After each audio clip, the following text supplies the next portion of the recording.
ॐ अज्ञानतिमिरान्धस्य ज्ञानञ्जनशलाकया चक्षुरुन्मिलितं येन तस्मै श्रीगुरुवे नमः। हरे कृष्णा। भगवद गीता अध्याय 7वां नॉलेज ऑफ द एब्सोल्यूट, श्लोक संख्या 17।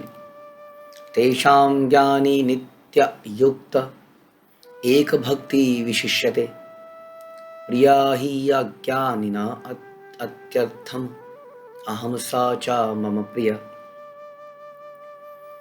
इनमें से जो परम ज्ञानी है और शुद्ध भक्ति में लगा रहता है वह सर्वश्रेष्ठ है, क्योंकि मैं उसे अत्यंत प्रिय हूँ और वो मुझे प्रिय है। इनमें से किन में से? तो पिछले श्लोक में हमने सुना कि 4 तरह के लोग भगवान के पास आते हैं। इससे पहले सुना 4 तरह के लोग नहीं आते, फिर बोला 4 तरह के आते हैं। हमने सुना कि कौन 4 तरह के आते हैं? आर्तो, जिज्ञासु, अर्थार्थी, ज्ञानी। यानी कि जो दुखी है, पीड़ित है, जिज्ञासु है, अर्थ यानी कि धन चाहता है, या ज्ञानी है। तो ये 4 तरह के लोग मेरे पास आते हैं। और हमने डिस्कस किया ये 4 तरह के लोग शुद्ध भक्त नहीं है, लेकिन जब ये 4 तरह के लोग पुण्य आत्मा है तो किसी कारण, चूंकि इनको इनके पुण्य कर्मों से, ये कौन से पुण्य, साधारण पुण्य कर्म नहीं है, ये भक्ति को बढ़ाने वाले पुण्य कर्म है। ऐसे पुण्य कर्म हैं जिनसे हमें भक्ति मिल सकती है। क्यों? क्योंकि इन पुण्य कर्मों के कारण से उन्हें कहीं ना कहीं किसी भक्त की संगति मिलती है और वो भक्त बन सकते हैं। लेकिन कौन बनेगा? इनमें से जो परम ज्ञानी है और शुद्ध भक्ति में लगा रहता है वह सर्वश्रेष्ठ है। तो हमने चर्चा हम अक्सर करते हैं कि शुद्ध भक्ति का मतलब होता है कि अन्य अभिलाषिता शून्य, यानी कि कोई और अभिलाषिता हमारी नहीं हो। जब क्या ऐसा पॉसिबल है कि कोई अभिलाषा ना हो? क्योंकि हम लोग जीवित व्यक्ति हैं, हमारे पास मन है जो कि निरंतर कोई ना कोई इच्छाएं करता रहता है। हाँ, ये बिल्कुल पॉसिबल है। इसका कहने का मतलब है कि जब हमारे अंदर कोई भी मैटीरियल डिज़ायर नहीं रहती है, यानी भौतिक इच्छा नहीं रहती है। भौतिक इच्छा का क्या मतलब होता है? जो मैं और मेरा से संबंधित है। मैं कौन हूँ? ये शरीर, जब तक हम ये मानते हैं, और इस शरीर से रिलेटेड चीज़ें, मैं, मेरा परिवार, मेरा घर इत्यादि, इनसे रिलेटेड मेरी जब कोई इच्छाएं हैं तो तब तक हम शुद्ध भक्ति नहीं। अब क्या कोई कहेगा ये तो बड़ा मुश्किल है, इनसे रिलेटेड कोई इच्छाएं ही ना हो। इच्छाएं, देखिए इच्छाएं और ड्यूटीज़ में फ़र्क होता है। हमें अपनी ड्यूटीज़ पूरी करनी होती है। यदि ड्यूटीज़ के बीच में इच्छा आ जाती है तो अक्सर देखा गया है कि वो हमारी ड्यूटी में बाधा ही डालती है, अच्छी तरह नहीं कर पाते हम अपनी ड्यूटी को तभी अच्छी तरह कर पाते हैं जब हम अपनी कोई इच्छा ना रखें, हम ये देखें कि उसके लिए क्या हितकारी है।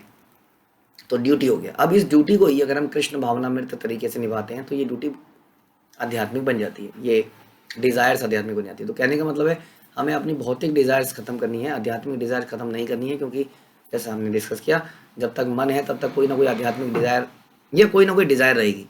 It can be any desire, आध्यात्मिक और भौतिक। हमें अपनी भौतिक डिज़ायर को ख़त्म करके आध्यात्मिक डिज़ायर को बढ़ाना है। देखिए मन जो है ना, जैसा उसको ट्रेन करेंगे वैसी इच्छाएं वो पैदा करेगा। जब वो अनट्रेंड होता है तो वो अपने आप को ये शरीर मानता है और शरीर से संबंधित वस्तुओं को अपना मानता है, तो डिज़ायर अकॉर्डिंगली करता है। जब हम जागृत हो जाते हैं, ज्ञानी हो जाते हैं, तो धीरे धीरे मन को समझ में आ जाता है कि मैं ये शरीर नहीं हूँ। तो मन के अंदर से जो इच्छाएं आती हैं वो फिर मैं और मेरा से ना होकर, से रिलेटेड ना होकर, कृष्ण से, कृष्ण के भक्तों से, यानी कि भक्ति से, भगवान से रिलेटेड हो जाती है। तो ऐसा है। इसलिए कहते हैं कि मन केवल बुरी वस्तु नहीं है, मन जो है हमारा मित्र भी है और शत्रु भी है। तो केवल ये ज्ञान की बात है, एनलाइटनमेंट की बात है। हमें केवल बुद्धि से ज्ञान अर्जित करना है। हाँ, जब हम बुद्धि से ज्ञान अर्जित करेंगे और प्रारंभ में मन को थोड़ा कंट्रोल करेंगे तो धीरे धीरे हमारा मन जो है अपनी इच्छाएं जो है करता रहेगा, लेकिन वो इच्छाएं आध्यात्मिक हो जाएंगी और अपनी ड्यूटीज़ पूरी करेगा, बच्चों से रिलेटेड, पेरेंट्स से रिलेटेड। लेकिन उस हर ड्यूटी के अंदर कृष्ण होंगे, क्योंकि अब वो कृष्ण भावनामृत हो गया है। पहले हर ड्यूटी के अंदर अपनी इच्छा थी, बिल्कुल अपनी इच्छा थी, क्योंकि निस्वार्थ एक्चुअली में कोई वस्तु नहीं है, ऐसा हम सुनते हैं शास्त्रों में। हर चीज़ में कोई ना कोई अपना होता ही है, अपना। हम लोग ये एक्सपेक्ट तो करते ही हैं कि हमने तुम्हारे साथ अच्छा किया तो तुम भी हमारे साथ अच्छा करो, हमारे साथ अच्छा करो मतलब हमें खिलाओ पिलाओ, हमें घुमाओ फिराओ, इत्यादि इत्यादि कुछ हो ही जाता है, हमारे साथ अच्छा व्यवहार करो, इत्यादि इत्यादि। लेकिन अब यही चीज़ जब कृष्ण भक्ति में बदल जाती है, तो क्या होता है, ये ड्यूटी हम पूरी करते हैं, हमारी एक्सपेक्टेशन होती है हमारा बेटा हमें पूछे ना पूछे लेकिन भगवान की भक्ति में लग जाए संभव। है ना। भक्तों का यही इच्छा होती है कि बच्चा भक्त बन जाए, क्योंकि भक्त बनेगा तभी चरित्रवान भी बना रहेगा, तभी वो पाप कर्म भी नहीं करेगा, तभी उसका कल्याण होगा। तो भक्त बनने के बाद हम ड्यूटी पूरी करते हैं। हमारे पेरेंट जो है जब तक जिंदा रहें किसी तरह से भगवान के भक्त बन जाए। तो केयर तब भी है, लव एंड अफेक्शन तब भी है, तरीका बदल गया। एक की डिज़ायर हो सकती है, मैं अपने पिताजी को एक बार सिंगापुर चले जाना चाहता हूँ, बड़ी इच्छा है, पिताजी की बचपन से इच्छा थी। भक्त की इच्छा होगी मैं अपने पिताजी को गोलोक धाम ले जाना चाहता हूँ। अब वो सिंगापुर ले जा रहा है, अब वो गोलोक धाम ले जा रहा है, ले जाना दोनों चाह रहे हैं, प्यार दोनों को है। तो ये इच्छाओं में परिवर्तन, इसको कहते हैं शुद्ध भक्ति। तो हमने ये समझाया कि इच्छाएं कभी समाप्त नहीं होंगी, लेकिन इच्छाएं भक्तिमय बन जाएंगी, तो हमारी ड्यूटीज़ के अंदर भी अपने आप कृष्ण इस प्रकार आ जाएंगे। तो ड्यूटीज़ भक्त भी पूरी करता है, एक साधारण व्यक्ति भी पूरी करता है, लेकिन दोनों अलग अलग तरीके से करते हैं। तो इस तरह से बताया इन चारों में से कौन चारों, ये जो दुखी, पीड़ित, आर्तो, अर्थार्थी, जिज्ञासु, ज्ञानी, इन चारों में से सब लोग किसी तरह से इन्हें सुकृति मिलती है भक्ति करने की। लेकिन इनमें से सर्वश्रेष्ठ वो है जो अन्य अभिलाषिताओं को छोड़ देता है। आता तो अभिलाषिताओं के साथ है, क्या पीड़ित है तो मेरी पीड़ा खत्म हो जाए, अर्थार्थी है तो मेरे को पैसा मिल जाए, जिज्ञासु है तो मेरे को आंसर मिल जाए, I just want to ask questions. कई लोग होते हैं क्वेश्चन ही पूछते रहते हैं सालों साल, है ना। लेकिन उनमें से कई लोग क्वेश्चन पूछते पूछते भक्त बन जाते हैं और क्वेश्चन समाप्त हो जाते हैं इस तरह के। फिर दूसरे क्वेश्चन होते हैं भक्ति को कैसे बढ़ाया जाए। तो उसकी जिज्ञासा अब शांत हो गई। अगर उसकी जिज्ञासा बनी रही हमेशा, यही क्वेश्चन पूछता रहा, वही बेसिक क्वेश्चन, तो वो शुद्ध भक्ति में नहीं आया। उसी तरह से वो धन की कामना ही करता रहा सालों साल, अर्थार्थी बन के आया था, आज भी अर्थार्थी है, शुद्ध भक्ति नहीं बना। पीड़ित था कई साल पहले, लेकिन पीड़ाएं खत्म नहीं हो रही हैं। जब पूछो कैसे हो, अजी सब बेकार है, बिजनेस कैसा है, सब मंदा पड़ा है, चाहे मंदा चल रहा हो, चाहे करोड़ों की सेल हो रही हो, उसके मुंह से ये निकलता है, तो पीड़ित ही रहेगा वो आज भी मंदिर पीड़ा को लेके ही जाता है। और ज्ञानी सालों साल बीत गए, माला करनी शुरू नहीं करी, लेकिन ज्ञान अर्जित करने में लगे हैं, भगवान का नाम नहीं ले रहे हैं। तो इस प्रकार से ये तो शुद्ध भक्त नहीं बन पाए। लेकिन इन चारों में से कुछ लोग ऐसे हैं जो आगे बढ़कर, जिनको भक्तों का संग मिलता है, और वो धीरे धीरे धीरे भक्त बन जाते हैं। भक्त बन जाते हैं मतलब शुद्ध भक्त बनते हैं, यानी कि अब इनके अंदर ना तो पीड़ा दूर करने की इच्छा है जिसके लिए आए थे, ना ही धन प्राप्त करने की इच्छा है जिनके लिए आए थे, ना ही ज्ञान अर्जित करने की कोई इच्छा रह गई क्योंकि इन्हें भक्ति मिल गई, ना ही जिज्ञासा। अब जिज्ञासाएं समाप्त हो गई हैं, भौतिक जिज्ञासा, अब केवल एक जिज्ञासा है, कैसे भगवान को प्रसन्न किया जाए। तो इसको कहते हैं इन चारों में से भी वो व्यक्ति जो शुद्ध भक्ति में आगे बढ़ता है वो सर्वश्रेष्ठ है। भगवान बिल्कुल क्लियर बता रहे हैं, यानी कि भक्ति की यहाँ पर एक तरह से जो पराकाष्ठा है, जो सुप्रीमेसी ऑफ डिवोशनल एक्टिविटीज़, यहाँ पर बड़ा क्लियरली भगवान ने बताया कि ज्ञानी है, जिज्ञासु है, बाकी लोगों को तो छोड़ ही दो, अर्थार्थी और जिज्ञासु, अर्थार्थी और आर्तो, उनको तो छोड़ ही दिया जाए। इवन ज्ञानी से भी बेहतर है शुद्ध भक्ति में लगा व्यक्ति, क्योंकि मैं उससे अत्यंत प्रिय हूँ, क्योंकि उसकी मेरे से अटैचमेंट है। हाँ, और मुझे भी वो व्यक्ति बहुत प्रिय है। भगवान बहुत क्लियरली बता रहे हैं कि मेरा भक्त मुझे सबसे प्रिय है, बाकी सारे ज्ञान कांड, कर्म कांड इत्यादि में जो मेरा भक्त है, क्योंकि वो कुछ चाहता ही नहीं है वास्तव में, वो वास्तव में मुझसे प्रेम करता है। यानी कि जिससे हम प्रेम करते हैं वास्तव में हमसे कुछ चाहते नहीं है, तभी हम सच्चा प्रेम करते हैं। हाँ, हम तो उसको सर्व करना चाहते हैं वास्तव में। तो इस प्रकार से वो व्यक्ति सबसे भगवान को प्रिय बन जाता है। श्रील प्रभुपाद बता रहे हैं कि हम लोग ज्ञान की खोज करते रहने से मनुष्य को अनुभूति होती है कि उसका आत्मा उसके भौतिक शरीर से भिन्न है। जैसा भी हमने चर्चा किया कि ज्ञान होने से हमें समझ में आता है कि हम डिफरेंट हैं, हम आध्यात्मिक वस्तु हैं, और धीरे धीरे हमारी इच्छाएं आध्यात्मिक हो जाती हैं। अधिक उन्नति करने पर और आगे बढ़ता है तो उसे निर्विशेष ब्रह्म का पता चलता है, परमात्मा का पता चलता है। ओ, ईश्वर केवल मंदिर में ऑल्टर में नहीं बैठे हैं, हाँ, ईश्वर तो हर जगह हैं, ऑल दो ऑल्टर में तो है, लेकिन हर जगह है।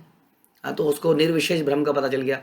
जब वह पूर्णतः शुद्ध हो जाता है तो केवल इतना ही रहता, तब उसको केवल भगवान के सामने जब नतमस्तक होता है, हे भगवान प्लीज़ अपने मुझे अपनी सेवा में लगाएं। बहुत कम लोग हैं जो भगवान के सामने नतमस्तक करके ये मांगते हैं, आपको मालूम है। हाँ, जन्माष्टमी में इस्कॉन के मंदिरों में लाखों करोड़ों लोग आते हैं। हाँ, बहुत मुश्किल हो जाता है मैनेज करना, लेकिन मुझे लगता है उसमें से कुछ 100 लोग केवल ये इच्छाएं करते होंगे कि भगवान मुझे अपनी सेवा में लगाइए। तो ये है पूर्णतया शुद्ध जब हो जाता है तो ईश्वर के नित्य दास के रूप में अपनी स्वाभाविक स्थिति की अनुभूति हो जाती है। इस प्रकार शुद्ध भक्ति की संगति से ये सारे लोग जो हैं शुद्ध बन जाते हैं। इसके लिए लेकिन शुद्ध भक्ति की आवश्यकता है, क्योंकि हमें कई बार लगता है ये कैसे हो सकता है, ऐसा भी कोई जीव जंतु है जो भगवान के सामने जाए और भगवान से बोले भगवान मुझे अपनी सेवा में लगाओ। जनरली क्यों जाता है आदमी भगवान से? हमने बचपन से यही सीखा है, हमें यही सिखाया गया, हमने भी यही किया। जैसे हम डिस्कस कर रहे थे कि एग्ज़ाम टाइम में भगवान के पास जाइए, कुछ मांगिए। हाँ, ब्लड चल रहा है, हमने पिक्चरों में भी देखा।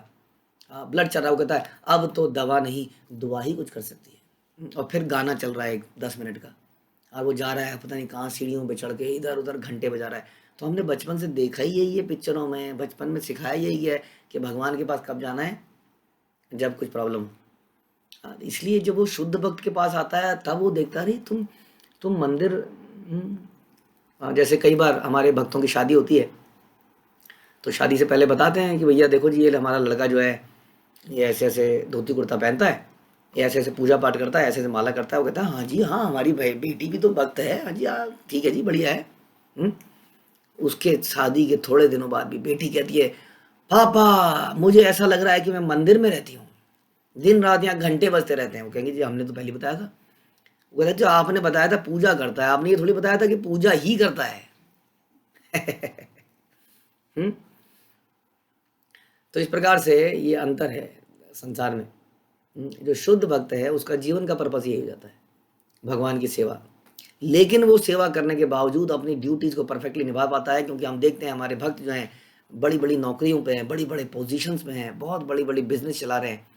और ऐसा नहीं है कि सब लोग नकारा हैं, लेकिन वो इतना बढ़िया से उनका ऑफिस में जाओ तो अलग ही नज़ारा दिखता है, उनके वर्क स्टेशन पे जाओ तो अलग ही कुछ दिखता है, उनसे बात करो तो अलग ही कुछ समझ में आता है। हाँ, तो इस प्रकार से वो हर चीज़ में कृष्ण को ले आते हैं। तो ऐसे शुद्ध भक्ति की संगति करने से ये सारे लोग, ये 4 प्रकार के लोग शुद्ध बन जाते हैं। जिसे भगवान की दिव्यता का शुद्ध ज्ञान प्राप्त होता है वह भक्ति द्वारा इसे सुरक्षित रहता है, ऐसे इस तरह सुरक्षित रहता है कि भौतिक कलमश उसे छू भी नहीं पाता। और इस प्रकार जो भगवान का प्रिय बन जाता है वो इस संसार में ऐसे रहता है जैसे कीचड़ में कमल रहता है। हाँ, उसके चारों तरफ एक लेयर बन जाती है, एक प्रोटेक्टिव लेयर। हाँ, भगवान की भक्ति की, जो माया से उसको प्रभावित नहीं होने देती। भगवान उसकी रक्षा करते हैं, भगवान खुद ही कहते हैं। तो जब भी हम सुनते हैं कि भगवान मैं अपने भक्त की रक्षा करता हूँ, तो बेसिकली भगवान हमारी चेतना की रक्षा करते हैं, क्योंकि अदरवाइज इस संसार में माया से बचे रहना इम्पॉसिबल है, नॉट पॉसिबल। अगर हम लोग बचे हुए हैं तो समझ लीजिए इसमें भगवान की बहुत ज़बरदस्त कृपा है, वरना हम नहीं बच पाएंगे। तो इस प्रकार से भक्त बनने से बहुत फ़ायदा है, लेकिन उसके लिए भक्त की संगति की आवश्यकता है। हरे कृष्णा। श्रील प्रभुपाद की जय, भगवद गीता की जय।